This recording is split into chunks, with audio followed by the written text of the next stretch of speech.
नमस्कार, भारत एक्सप्रेस देख रहे हैं आप। आपके साथ मैं हूं उज्जवल मिश्रा। बीते कुछ महीने शेयर मार्केट के लिहाज से जो इन्वेस्टर्स के पैसे थे वो हजारों करोड़ का नुकसान उन्हें हुआ है और मार्केट लगातार गिरती जा रही है।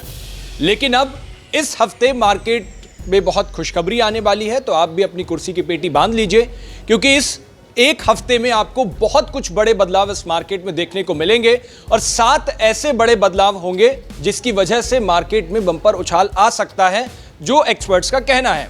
इसकी एक सबसे बड़ी वजह है दिल्ली चुनाव में बीजेपी की जीत। हालांकि बीजेपी की जीत शॉर्ट टर्म पे फायदा करा सकती है, लेकिन लॉन्ग टर्म के बेसिस पे इसको लेकर के नहीं चल सकते हैं। लॉन्ग टर्म के बेसिस पे क्या कुछ होंगे, वो एक्सपर्ट्स का क्या कहना है, वो आपको इस वीडियो में बताएंगे। सबसे पहली बात, जो बजट आया है और बजट का जो इंप्लीमेंटेशन होना है वो इस हफ्ते के लिहाज से बहुत इंपॉर्टेंट है। तो बजट के फैक्टर के साथ अगर हम चलें तो मार्केट में इस हफ्ते तेजी आने की उम्मीद है। दूसरी सबसे बड़ी जो बात है वो इनकम टैक्स में कटौती की बात है। इनकम टैक्स में कटौती को लेकर के जो बजट में प्रावधान दिए गए थे, वित्त मंत्री निर्मला सीतारमण ने जब बजट पेश किया था और उसमें जो भी स्लैब्स बजट के दिए थे, उस बजट के लिहाज से मार्केट में तेजी आ सकती है। तीसरा सबसे बड़ा रीजन है, बीते आपने कई महीनों में देखा होगा मार्केट डाउन रही।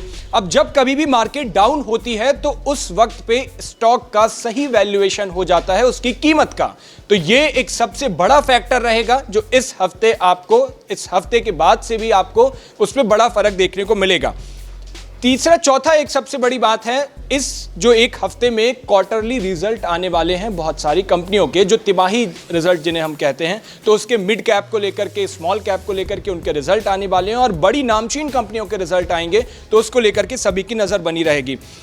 तीसरा एक सबसे बड़ी बात है, 5वां पॉइंट, जिसमें क्वार्टरली QIP और IPO। आपने देखा होगा जब से इस साल की शुरुआत हुई है, इसमें IPO बहुत कम आपको देखने को मिले होंगे। अमूमन 4 या 5 IPO ही अभी तक फरवरी के बीच में जब हम शुरुआत हो चुकी है, एक हफ्ता पूरा निकल चुका है, तो अभी तक आपने देखा होगा कि सिर्फ 4 या 5 IPO ही आए होंगे और कोई भी बड़े IPO ऐसे नहीं आए जिनका जिक्र हो और बड़ा फायदा करा करके गए हों। तो उस हफ्ते के लिहाज से कम IPOs में QIP और IPO दोनों ही कम आए हैं, तो वो स्टॉक के मार्केट में उस बाजार में तेजी करेंगे जो फायदा होगा। आखिरी एक सबसे बड़ा रीज़न है FII की बिकाबली, जो उसकी बिक्री हुई है, जो सेल डाउन हुई है, वो डाउन हुई है, कम हुई है, धीमी हुई है। और जब कभी भी FII की बिक्री धीमी होती है तो मार्केट में उछाल देखने को मिलता है। इसके अलावा इंटरनेशनल लेवल पर भी बहुत सारे उलटफेर होने हैं, बहुत सारे घटनाक्रम होने हैं, चाहे वो फॉरेन इन्वेस्टर्स की फंडिंग हो, चाहे वो बड़ी कंपनियों के रिजल्ट आने हो, चाहे वो US और UK जैसे देश में वहाँ पर बहुत सारी चीज़ों की होने हैं, वो मैं आपको बता देता हूँ। इन्फ्लेशन जो है वो भी इस हफ्ते लगभग रेट तय हो जाएगा, क्योंकि US और UK में इन्फ्लेशन का डेटा आने को है। US में इन्फ्लेशन डेटा बुधवार को ही आएगा, 12 फरवरी को इन्फ्लेशन का डेटा आएगा और उस इन्फ्लेशन डेटा के लिहाज से डॉलर और रुपए के बीच के जो संबंध है वो भी, उस डेटा का भी ऐलान हो जाएगा और उसके बाद वो भी आपको सामने देखने को मिलेगा। इसके अलावा मैक्रो लेवल पर इस हफ्ते बहुत सारे डेटा आने बाकी हैं।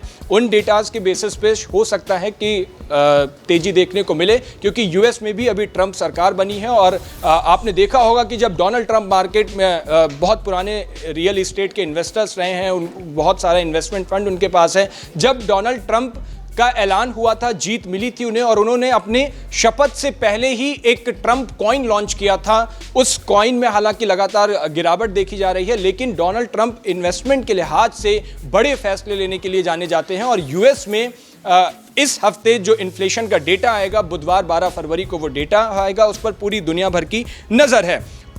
वही डेटा आपका रुपये और डॉलर का ट्रेंड भी सेट कर देगा, तो वो डेटा उस लिहाज से बहुत इंपॉर्टेंट है।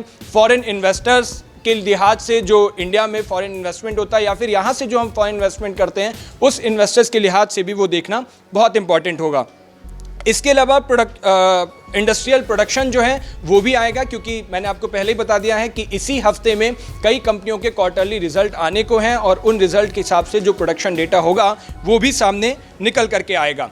यूके की जीडीपी ग्रोथ भी इसी हफ्ते आनी है। थर्सडे 13 फरवरी को वो डेटा आना है और उस डेटा के लिहाज से जो फॉरेन इन्वेस्टमेंट की फंडिंग होगी वो भी डिपेंड करेगी।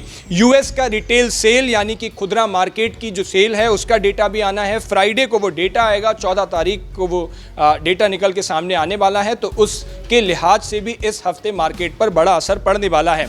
अब आपको इंडिया की कुछ बड़ी कंपनीज बता दें जिसके लिए हम बात कर रहे थे कि उनका डेटा आने को है। वो डेटा क्या है?